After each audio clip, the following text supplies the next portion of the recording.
ಖಂಡಿತ ಇಲ್ಲ. ಯಾರು ಸಿಕ್ಕಿದ್ರೆ ಹೇಳ್ಬೋದು. ಇದು part A, side A trailer. Side ಬಿನೂ ಇದೆ, ಅದಿನ್ನೂ ಸ್ವಲ್ಪ ದಿವಸ ಆದಮೇಲೆ ನಿಮ್ಗೆಲ್ಲರಿಗೂ ತೋರಿಸ್ತೀವಿ. ಪಕ್ಕಾ ಕಮರ್ಷಿಯಲ್ ಕಾಲೇಜ್ ಮಕ್ಕಳಿಗೆ ಇಷ್ಟ ಆಗುವ ರೀತಿಯಲ್ಲಿ ಒಂದು ಕತೆ ಹೆಣೆದು ಅದ್ಭುತವಾಗಿ ಮಾಡಿದ್ದಾರೆ. It's A beautiful trailer mister Arun. ಈಗ ನಮ್ಮ ಜೊತೆ ಇಲ್ಲಿ ಮಲಯಾಳಂ ಡಿಸ್ಟ್ರಿಬ್ಯೂಟರ್ ಶಾನ್ ಅವರಿದ್ದಾರೆ. ದಯವಿಟ್ಟು please come on the stage and ಒಂದೆರಡು ಮಾತು ಹೇಳಬೇಕು ಅಂತ ಕೇಳ್ಕೊತೀನಿ.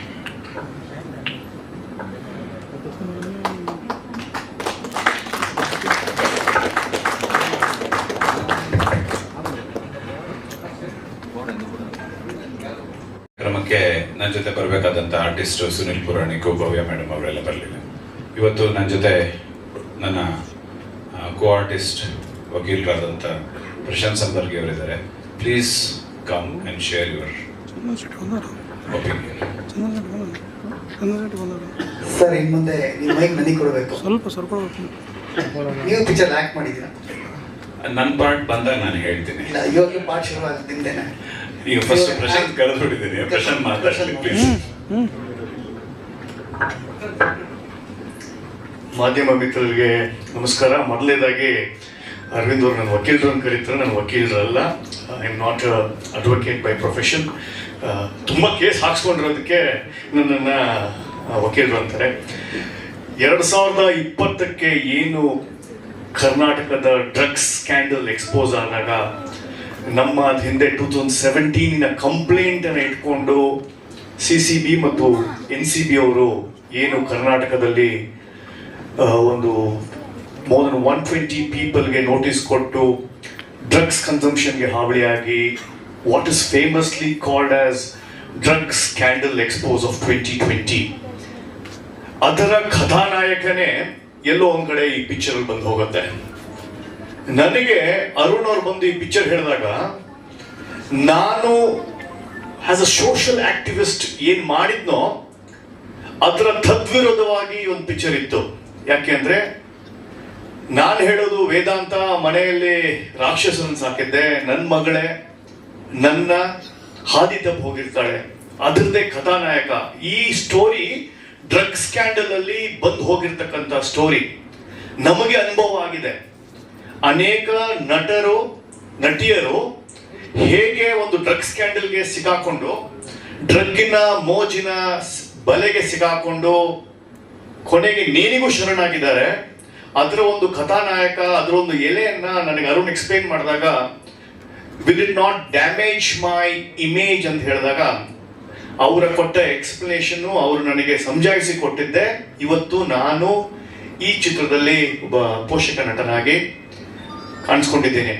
ಹೇಗೆ ಪ್ರಜ್ವಲ್ ರೇವಣ್ಣನ ಅವ್ರ ತಂದೆ ಸಮಾಜ ಸುಧಾರಕರು ಅಂತ ಹೇಳಿ ರೇವಣ್ಣ ಅವರು ಅವ್ರ ಮಗನ್ನ ಸುಧಾರಿಸಕ್ಕಾಗಿಲ್ಲ, ಸಮಾಜನ ಸುಧಾರಿಸಕ್ಕಾಗಿಲ್ಲ, ಆ ತರದ ಪರಿಸ್ಥಿತಿ ನೈಜ ಕಥೆಗಳನ್ನ ಇವತ್ತು ನಮ್ಮ ಸಮಾಜ ಎದುರಿಸ್ತಾ ಇರ್ಬೇಕಾದ್ರೆ ಅದನ್ನೇ ಅರುಣ್ ಅಮುಕ್ತ ಅವರು ಜನರಿಗೆ, ಈಗಿನ ಆಧುನಿಕ ತಂದೆ ತಾಯಿಯಂದರಿಗೆ, 2000ದಿಂದ ಮುಂದೆ ಹುಟ್ಟಿರ್ತಕ್ಕಂಥ ಮಕ್ಕಳಿಗೆ ಹೇಗೆ ತಂದೆ ತಾಯಿಯಂದರು ಡಿಜಿಟಲ್ ಆಗಿ ಬಿಟ್ಬಿಟ್ಟಿದ್ದಾರೆ, ನಮ್ಮ ಪೋಷಕರು ಹೇಗೆ ನಮ್ಮನ್ನ ಕಂಟ್ರೋಲ್ ಮಾಡ್ತಾ ಇದ್ರು, ಹೇಗೆ ನಮಗೆ all the values of life ಕೊಡ್ತಾ ಇದ್ರು, ಅದನ್ನೆಲ್ಲ ಬಿಟ್ಟು ಈಗಿನ ಯಂಗ್ ಜನರೇಷನ್ ಹೇಗೆ ಒಂದು ಮೊಬೈಲ್ ಕ್ರಾಂತಿಗೆ ಬಲಿ ಆಗ್ತಾ ಇದ್ದಾರೆ ಅನ್ನೋದೇ ಈ ಸ್ಟೋರಿಯ ಉದ್ದೇಶ ಆಗಿರುತ್ತೆ.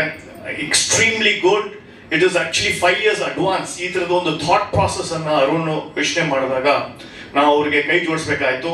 ನಮ್ ಇಮೇಜ್ ಇಂಪಾರ್ಟೆಂಟ್ ಇರಲಿಲ್ಲ, ಹೇಳುವ ಸಂದೇಶ, ಸಾಮಾಜಿಕ ಸಂದೇಶ ಕೊಡೋದು ಇಂಪಾರ್ಟೆಂಟ್ ಆಗಿತ್ತು.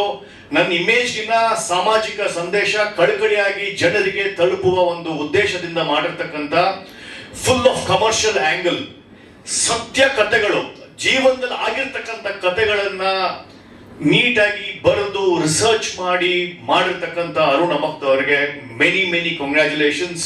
ಅದರ ಫ್ರೂಟ್ ಅನ್ನ ನೀವಿಲ್ಲಿ ನೋಡ್ಬೋದು ಟ್ರೈಲರ್ ಅಲ್ಲಿ. ಬರೀ ಕೇವಲ ಬೋಧನೆ ಮಾಡಿದ್ರೆ ಆಗೋದಿಲ್ಲ, ಅದರಲ್ಲಿ commercial element both from the youngster side and from the parent side. ಆ ಶ್ರಮ ಇದೆಯಲ್ಲ, that fine balance Arun has done extremely good. ಅದಕ್ಕೋಸ್ಕರ ನನ್ನ ಅವರ ಅಭಿನಂದನೆಗಳು.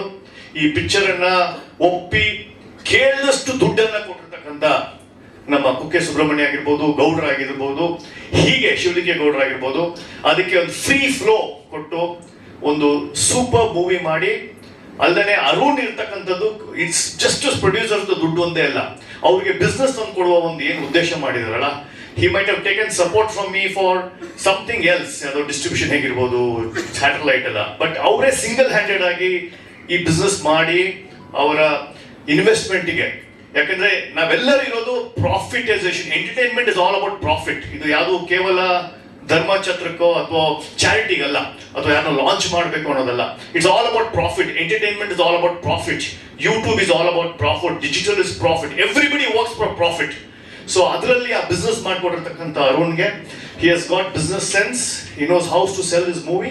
ತುಂಬಾ ಚೆನ್ನಾಗಿ ಮಾಡಿದ್ದಾರೆ.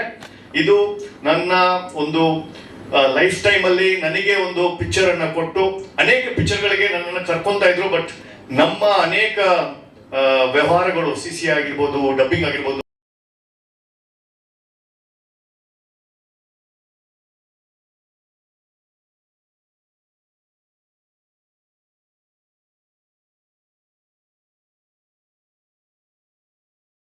ಬನ್ನಿ ನಿಮ್ಮ ಕ್ಯಾರೆಕ್ಟರ್ ಬಗ್ಗೆ ನೀವು ಹೇಳ್ಬೇಕಿಲ್ಲ. ಆಸ್ ಯೂಶಲ್ ಇಲ್ಲ. ನಾನು ಇದರಲ್ಲಿ ಒಂದು TV ಹೆಡ್ ಅಥವಾ ಇನ್ಚಾರ್ಜ್ ಅಥವಾ ಓನರ್ ಆ ಥರದ್ದೊಂದು ರೋಲ್ ಮಾಡಿದ್ದೀನಿ. ಇತ್ತೀಚೆಗೆ ಕೆಲವು ಇನ್ಸಿಡೆಂಟ್ ನಡೀತಾ ಇದೆಯಲ್ಲ, ನಾವು ತೋರಿಸೋದೊಂದು ನೋಡಿದ್ರೆ ಅದು ನಮಗೆ ಬೂಮ್ರ್ಯಾಂಗ್ ಆಗಿ ವಾಪಸ್ ಬರುತ್ತಲ್ಲ, ಆ ಥರ ಆಗೋಗಿದೆ. ಇನ್ನೊಂದು ಕಥೆನೂ ಹಾಗೆ ಇದೆ. ನಾನು ಬೇರೆ ಬೇರೆದು ಯಾರ್ಯಾರ್ದನೋ ನನ್ನ TV ಚಾನೆಲ್ನಲ್ಲಿ ಹಾಕಿ ನಾನು ಅವ್ರ ಮಾನ ಮರ್ಯಾದೆ ಎಲ್ಲ ತೆಗಿತಾ ಇರ್ತೀನಿ. ಕಡೆಗೆ ನನ್ನ ಮಗಳೇ ನನ್ನ ಮರ್ಯಾದೆನೂ ತೆಗೆದುಬಿಡ್ತಾಳೆ. ಇದು ನಂದು ಆ ಥರದ್ದೊಂದು ಪಾತ್ರ ನಾನು ಮಾಡಿದ್ದೀನಿ. ಆದರೂ ಪ್ರಶಾಂತ್ ಹೇಳಿದ ಮೇಲೆ ನನಗೆ ಅನ್ನಿಸ್ತಾ ಇದೆ, ನಾನು ನಿನ್ನ ಜೊತೆ ದುಡ್ಡಿನ ವ್ಯವಹಾರ ಮಾತಾಡಬಾರ್ದಾಗಿತ್ತು. ನಾನು ಡೈರೆಕ್ಟಾಗಿ ಗೌಡ್ರ ಹತ್ರನೇ ಮಾತಾಡಿದ್ರೆ ಚೆನ್ನಾಗಿರ್ತಿತ್ತು. ಕೈ ಕೇಳಿದಷ್ಟು ದುಡ್ಡು ಕೊಟ್ರಂತೆ. ತೀರಾ ಅನ್ಯಾಯ ಇದು. ನೆಕ್ಸ್ಟ್ ಟೈಮ್ ನಿನ್ನ ಜೊತೆ ಮಾತಾಡಲ್ಲ. ನೆಕ್ಸ್ಟು ಈ ವಿದ್ಯಾರ್ಥಿನಿಯರಲ್ಲಿ 4 ಮಕ್ಕಳು ಮಾಡಿದ್ದಾರೆ. I would like to call Amar and Vivaan and Bhavana and Manasvi. ಅವ್ರು ಲಾಸ್ಟಲ್ಲಿ ಮಾತಾಡ್ಸೋಣ. ಬಂಡವಾಳ ಇನ್ನೆಷ್ಟು ಬೇಕು ಏನೋ ಇಲ್ಲ, ಆಮೇಲೆ ಮಾತಾಡೋಣ.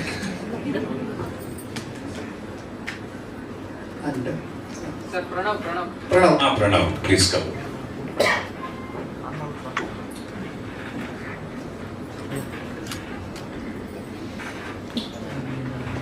ಓಕೆ, ನೀವು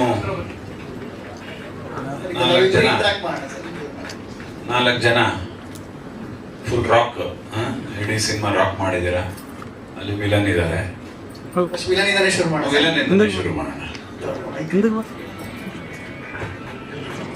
ಸ್ವಲ್ಪ ಹತ್ರ ಇಟ್ಕೋಬೇಕು, ಹಿಂಗೆ ಕೇಳಿಸ್ತಿದೆಯಾ ಸರ್ ಎಲ್ಲರಿಗೂ?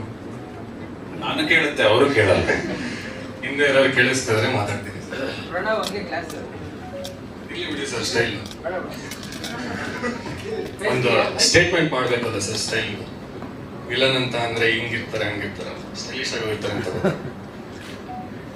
ಕ್ಯಾರೆಕ್ಟರ್ ಬಗ್ಗೆ ಹೇಳ್ಬೇಕು ಅಂತಂದ್ರೆ ಲಾಸ್ಟ್ ಟೈಮ್ ಹೇಳ್ದಂಗೆ ಫುಲ್ ಕ್ಯಾರೆಕ್ಟರ್ ಹೆಸರು ಬಂದ್ಬಿಟ್ಟು ಮೊಹಮ್ಮದ್ ಅಜರುದ್ದೀನ್ ಅಂತ. ಫುಲ್ ಫ್ಲೆಶ್ ಕ್ಯಾರೆಕ್ಟರ್ ಮಾಡಿರೋ ಮೊದಲನೇ ಟೈಮ್ ಇದು. ನಮ್ಮ ಡೈರೆಕ್ಟರು ನಮಗೆ ಹಿಂಗೆ ಗೈಡ್ ಮಾಡಿದ್ದಾರೆ. ಬರೀ ಡೈರೆಕ್ಟರ್ ಅಲ್ಲ, ಅವ್ರ ಜೊತೆ Somanna, full direction department full ನನಗೆ ಈ ತರ ಮಾಡಬೇಕು, ಈ ತರ ಇಂಪ್ಯಾಕ್ಟ್ ಮಾಡಬೇಕು, ಈ ತರ ಕ್ರಿಯೇಟ್ ಮಾಡಬೇಕು ಅಂತ ಹೇಳಿಕೊಟ್ಟು ಹೆಜ್ಜೆನೂ ನಡೆಸಿರೋ ಮೂವಿ ಇದು. ಬರೀ ಇವ್ರಿಗೆ ಇಂಪಾರ್ಟೆನ್ಸ್ ಕೊಟ್ಬಿಟ್ಟು ನಮ್ಮನ್ನ ಡೌನ್ ಮಾಡೋದು ಆ ಥರ ಇಲ್ವೇ ಇಲ್ಲ. ನೀನು ನಿನ್ನ ಮನಸ್ಸಲ್ಲಿ ನಿನ್ನ ತಲೆಯಲ್ಲಿ ನೀನು ಹೀರೋ ಆಗಿ ಮಾಡಬೇಕಿದು ಅಂತ ಹೇಳಿದ್ದು. ಅದೇ ಥರ ಮಾಡಿರೋದು ಸರ್. ಒಂದು ಸ್ಕೂಲ್ ಸ್ಟೋರಿ ಅಂತ ಅಂದ್ರೆ 2 ಗ್ಯಾಂಗ್ ಇರುತ್ತಲ್ವಾ, 2 ಗ್ಯಾಂಗ್ ಆಪೋಸಿಟ್ ಇದ್ದಾರೆ ಅಂತ ಅಂದ್ರೆ ಅವ್ರ ತಲೆಯಲ್ಲಿ ಅವ್ರ ಹೀರೋನೇ. ಈ ಮೂವಿಲೂ ಹಂಗೆ, ನಾನು ಒಳ್ಳೆಯವನೇ, ನನ್ನ ತಲೆಯಲ್ಲಿ ನಾನು ಹೀರೋನೇ, ಅವ್ರಿಗೆ ದುಶ್ಮನ್ ಆಗಿರ್ಬೋದು. ಸಿಂಪಲ್ ಆಗಿರ್ಬೇಕಂದ್ರೆ ಇದು ನನ್ನ ಕ್ಯಾರೆಕ್ಟರು. ಇನ್ನ ಡೀಟೇಲ್ ಆಗಿ ಮೂವಿಲಿ ಬಂದಾಗ ನೋಡಿ ಎಂಟರ್ಟೈನ್ ಆಗ್ತೀರಾ. ಅದ್ರ ಪ್ರಕಾರ ಫೀಡ್ಬ್ಯಾಕ್ ಕೊಟ್ಟು ದೇರ್ ಆಲ್ವೇಸ್ ಲರ್ನಿಂಗ್. ನಾವು ಕಲಿತೀವಿ, ನೀವು ಚಿತ್ರದಿಂದ ಏನಾದ್ರು ಕಲಿತೀರಾ. Take something positive out of it, just like last. Thank you. Thank you. Yes, ಅಮರ್ಗೆ ಅಮರ್ ನಿನ್ನ ಕ್ಯಾರೆಕ್ಟರ್ ಹೇಳ್ಬೇಕು. ಅಣ್ಣ ಹೇಳಿದ್ದಾರೆ ಫಸ್ಟು, ಬರೀ ಬಂದು ಥ್ಯಾಂಕ್ಸ್ ಕಾರ್ಯಕ್ರಮ ಅಲ್ಲ ಇದು. ಏನಾದ್ರು ಬರೀ ವಿಡಿಯೋ ಇದು ಫಸ್ಟ್ ಇಂಟರ್ವೆಲ್ ತನಕ ಮಾತ್ರ ಒಂದು ಟ್ರೈಲರ್. ಇಂಟರ್ವೆಲ್ ಆದ್ಮೇಲೆ ಏನಿದೆ ಅದು ಪಾರ್ಟ್ ಬಿ, ಸೈಡ್ ಬಿ ಬರುತ್ತೆ. ಸೊ ಹಂಗಾಗಿ ನೀನು ಪಾರ್ಟ್ 1 ತನಕ, ಇಂಟರ್ವೆಲ್ ತನಕ ಏನಿದೆ ಅದನ್ನ ಹೇಳ್ಬೋದು ಧೈರ್ಯವಾಗಿ. ಸರ್, ಎಲ್ರಿಗೂ ನಮಸ್ಕಾರ. ನನ್ನ ಹೆಸರು ಅಮರ್ ಅಂತ. ಸೊ ಈಗಷ್ಟೇ ಟ್ರೈಲರ್ನ ನೋಡಿದ್ರಿ, 3 ಭಾಷೆಯಲ್ಲಿ ನೋಡಿದ್ರಿ. ಸೊ ಸಿಂಪಲ್ ಆಗಿ ಹೇಳ್ಬೇಕಾದ್ರೆ ಇದೊಂದು ಮಲ್ಟಿ ಜಾನರ್, ಮಲ್ಟಿ ಥೀಮ್ ಇರುವಂಥ ಒಂದು ಪಕ್ಕಾ ಕಮರ್ಷಿಯಲ್ ಸಿನಿಮಾ. ಸೊ ನನ್ನ ಪಾತ್ರದ ಹೆಸರು ಬಂದು ಧ್ರುವ. ನಾನೊಬ್ಬ ಕೆಟ್ಟ ಪೊಲಿಟಿಷಿಯನ್ ಮಗನಾಗಿರ್ತೀನಿ. ನಾವು 4 ಜನ ಫ್ರೆಂಡ್ಸ್ ಆಗಿರ್ತೀವಿ.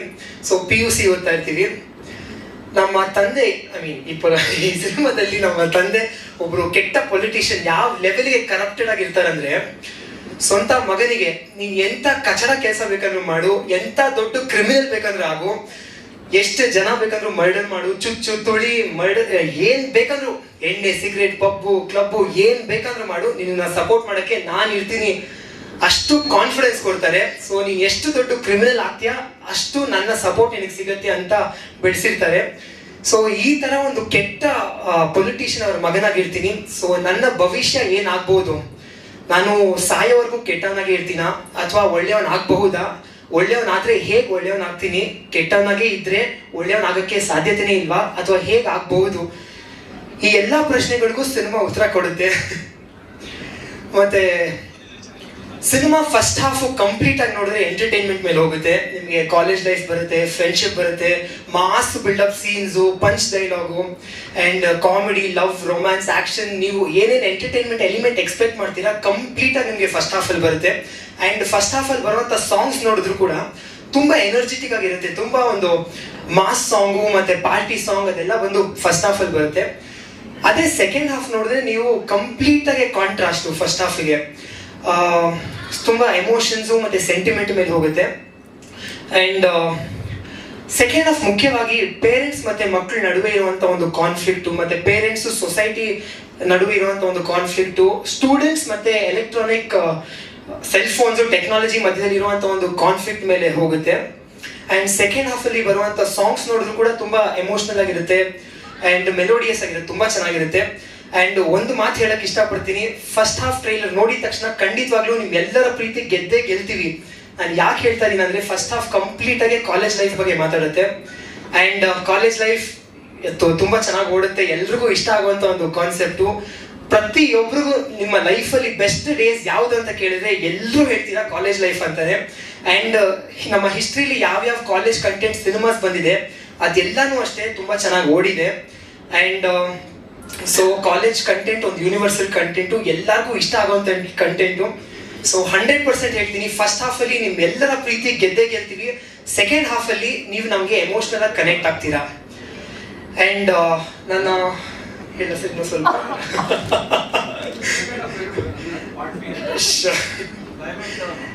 ಅಂಡ್ ನನ್ನ ಕ್ಯಾರೆಕ್ಟರೈಸೇಷನ್ ಮತ್ತೆ ನನ್ನ ಆಕ್ಟಿಂಗ್ ಪ್ರಿಪರೇಷನ್ ಬಗ್ಗೆ ಒಂದು ಸ್ವಲ್ಪ ಮಾತಾಡ್ಬೇಕಂದ್ರೆ, ನಾನೊಬ್ಬ ರಂಗಭೂಮಿ ಕಲಾವಿದ. ಬೆಂಗಳೂರಲ್ಲಿ ಸುಮಾರು ಥಿಯೇಟರ್ ಟೀಮ್ಸ್ ಜೊತೆ ವರ್ಕ್ ಮಾಡಿದ್ದೀನಿ. ಆಲ್ಮೋಸ್ಟ್ ಒಂದು 150-200 ನಾಟಕಗಳು ಮಾಡಿದ್ದೀನಿ. ಅಂಡ್ ಕ್ರೈಸ್ಟ್ ಕಾಲೇಜಲ್ಲಿ BA ಇನ್ ಥಿಯೇಟರ್ ಸ್ಟಡೀಸ್ ಅಂತ ಒಂದು ಕೋರ್ಸ್ ಮಾಡಿದೆ. ಸೊ ಅಲ್ಲಿ ನನ್ನ ಡಿಗ್ರಿನ ಮುಗಿಸ್ಕೊಂಡೆ. ಅದಾದ್ಮೇಲೆ ರಂಗಶಂಕರದಲ್ಲಿ 3 ವರ್ಷ ಇಂಟರ್ನ್ಶಿಪ್ ಮಾಡಿದೆ. ಅಂಡ್ ನೀನಸಂ ಕೂಡ ಹೋಗಿ ಅಲ್ಲಿ ನನ್ನ ವರ್ಕ್ಶಾಪ್ ಮಾಡಿದೆ. ಸೊ ಇಷ್ಟು ಕಡೆಯಿಂದ ನಾನು ಏನೇನು ಆಕ್ಟಿಂಗ್ ಸ್ಕಿಲ್ಸ್ ಕಲ್ತಿದ್ದೀನಿ ಅದೆಲ್ಲ ಇವತ್ತು ನನ್ನ ಪಾತ್ರದ ಮೇಲೆ ನೀವು ನೋಡ್ಬೋದು. ಸೊ ನಿಜವಾಗ್ಲೂ ಮತ್ತೆ ಕಂಪ್ಲೀಟ್ ಸಿನಿಮಾದಲ್ಲಿ ಇವಾಗ ಒಂದು ಸ್ಕ್ರಿಪ್ಟ್ ಓದಿದಾಗ ಹೇಗೆ ಓದಿ ಅನಲೈಸ್ ಮಾಡ್ಕೋಬೇಕು, ಅಂಡ್ ಆ ಸ್ಕ್ರಿಪ್ಟ್ ಅಲ್ಲಿರೋ ಮೇನ್ ಕಾನ್ಫ್ಲಿಕ್ಟ್ ಏನು, ಒಂದು ಸೀನ್ ಇನ್ನೊಂದು ಸೀನ್ಗೆ ಹೇಗೆ ಲೀಡ್ ಮಾಡುತ್ತೆ, ಅಂಡ್ ಪ್ರತಿ ಸೀನಲ್ಲಿ ಎಮೋಷನ್ಸ್ ಹೇಗೆ ಚೇಂಜ್ ಆಗ್ತಾನೆ ಇರಬೇಕು, ಅಂಡ್ ಒಂದು ಬಾಡಿ ಲ್ಯಾಂಗ್ವೇಜ್ ಕಂಪ್ಲೀಟ್ ಸಿನಿಮಾ ಹೇಗೆ ಕ್ಯಾರಿ ಮಾಡಬೇಕು, ಇದೆಲ್ಲ ನನಗೆ ರಂಗಭೂಮಿ ಹೇಳ್ಕೊಟ್ಟಿದೆ. ಅದೆಲ್ಲ ಬಂದು ನಾನು ಸಿನಿಮಾದಲ್ಲಿ ಇಂಪ್ಲಿಮೆಂಟ್ ಮಾಡಿದ್ದೀನಿ. ಅಂಡ್ ಅದ್ರ ಜೊತೆಗೆ ನಮ್ಮ ಅರುಣ್ ಸರ್ ಕೂಡ ನಮಗೆ ವರ್ಕ್ಶಾಪ್ ಮಾಡಿದ್ರು, ಫೈಟ್ ಕ್ಲಾಸ್ ಕಳಿಸಿದ್ರು, ಡಾನ್ಸ್ ಕ್ಲಾಸ್ ಕಳಿಸಿದ್ರು. ನಾನು ಕೂಡ ಜಿಮ್ನಾಸ್ಟಿಕ್ ಟ್ರೈನಿಂಗ್ ಮಾಡ್ತಾ ಇದ್ದೆ. ಸೊ ಇಷ್ಟೆಲ್ಲ ಟ್ರೈನಿಂಗು ಪ್ರಾಕ್ಟೀಸ್ ಆದ್ಮೇಲೆ ನಾವು ಈ ಸಿನಿಮಾ ಶೂಟ್ ಮಾಡೋಕ್ಕೆ ಲೊಕೇಶನ್ಗೆ ಹೋಗಿದ್ದು. ಸೊ ತುಂಬಾ ಕಷ್ಟಪಟ್ಟು ಮಾಡಿರುವಂತ ಒಂದು ಸಿನಿಮಾ, ಇಷ್ಟಪಟ್ಟು ಕಷ್ಟಪಟ್ಟಿರುವಂತ ಒಂದು ಸಿನಿಮಾ ಇದು. ನಾನು ಮಾತ್ರ ಅಲ್ಲ, ಇಡೀ ತಂಡ ಕೂಡ 100% ಎಫರ್ಟ್ ಹಾಕಿದೆ, ತುಂಬಾ ಕಷ್ಟಪಟ್ಟಿದ್ದಾರೆ ಎಲ್ಲರೂ. ಅಂಡ್ ಆಡಿಯನ್ಸ್ ನಾನು ಕೇಳ್ಕೊಳ್ಳೋದು ಒಂದೇ ಒಂದು, ಇಂಥ ಒಂದು ವಿಜುವಲ್ ಟ್ರೀಟ್ ಇರುವಂತ ಒಂದು ಸಿನಿಮಾನ ಮಿಸ್ ಮಾಡಬೇಡಿ. ಅದು ರಿಲೀಸ್ ಆಗಿದ ತಕ್ಷಣ ದಯವಿಟ್ಟು ಹೋಗಿ ನೋಡಿ ಈ ಸಿನಿಮಾನ. ಅಂಡ್ ಸಿನಿಮಾ ಎಲ್ಲರೂ ನೋಡುವಂತ ಒಂದು ಸಿನಿಮಾ. ಸೊ ಫ್ಯಾಮಿಲಿ ಫ್ರೆಂಡ್ಸು ಎಲ್ಲಾರನ್ನೂ ಕರ್ಕೊಂಡು ಹೋಗಿ ಈ ಸಿನಿಮಾನ ನೋಡಿ ಎಂಜಾಯ್ ಮಾಡಿ. ಬಿಕಾಸ್ ನೀವು ಎಂಜಾಯ್ ಮಾಡಿದ್ರೆ ಅದಕ್ಕಿಂತ ದೊಡ್ಡ ಗಿಫ್ಟ್ ನಮ್ಗೆ ಯಾರಿಗೂ ಇಲ್ಲ. ಸೊ ಇಲ್ಲ, ಇಷ್ಟೊಂದು ಮಾತಾಡ್ತಾ ಇದೆಯಾ, ಸೈಡ್ ಬಿ ಬಂದಾಗ ಮತ್ತೆ ಮಾತಾಡ್ಬೇಕು, ರಿಪೀಟ್ ಆಗಬಾರದು. ಮುಗಿಸ್ತೀನಿ ಸರ್, ಎಲ್ಲರಿಗೂ ಥ್ಯಾಂಕ್ಸ್ ಹೇಳಿ ಮುಗಿಸ್ಬಿಡ್ತೀನಿ. ಸೊ ಬಂದಿದ್ದಕ್ಕೆ ಎಲ್ರಿಗೂ ಥ್ಯಾಂಕ್ ಯು ಸೋ ಮಚ್. ಮುಖ್ಯವಾಗಿ ನಮ್ಮ ಮೀಡಿಯಾದವ್ರಿಗೆ ಥ್ಯಾಂಕ್ ಯು ಸೋ ಮಚ್. ಆಶೀರ್ವಾದಿಸಿ ಬೆಳೆಸಿ, ಹೊಸ ಕಲಾವಿದರನ್ನ ಒಂದು ಒಳ್ಳೆ ಕನ್ನಡ ಸಿನಿಮಾ ಮಾಡಿದ್ದೀವಿ. ಸೊ ಹೊಸ ಕಲಾವಿದರನ್ನ ಬೆಳೆಸಿ. ಥ್ಯಾಂಕ್ ಯು ಸೋ ಮಚ್ ಎಲ್ರಿಗೂ. Thank you. ಮನಸ್ವಿ ಮಾತಾಡಿ.